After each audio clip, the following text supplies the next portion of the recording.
Hey, everybody, we're going to go over unit reports really quick in ESO. Super simple to do. I'm actually going to start back one more page at the ESO homepage. And we're not going to hit on everything ESO, just unit reports for this one. So if you're riding in the right front seat on a rig to an incident where we've got multiple units, you'll be filling out a unit report. When you log in, you'll see the options at the top, fewer options than you see here for most of you, but you'll click on incidents and then find whatever incident you responded to. In this instance, we're going to pretend we're Captain Faust and go to the State Route 19 fire, click on that, and go to the tab at the top that says unit reports.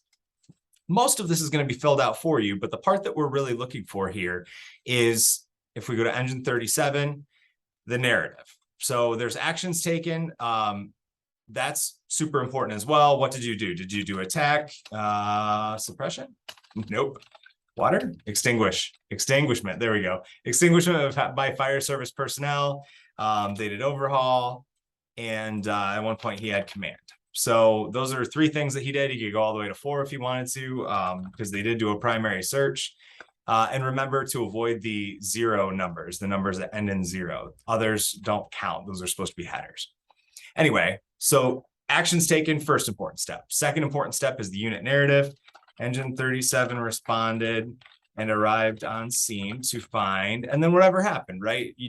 What was your size up? What did you notice about the house? And then each step of the way, and it doesn't have to be beautifully written. It just has to be enough that when we go back and look to see who did what, especially when we're doing post-incident analysis, we have a step-by-step of what each crew did to kind of compare and contrast what happened, learn from it, form training from it, and have the documentation. So if any of this at some point goes to court for some reason, you've got something to refresh your memory with. So if you have any questions, let me know. It should be fairly self-explanatory.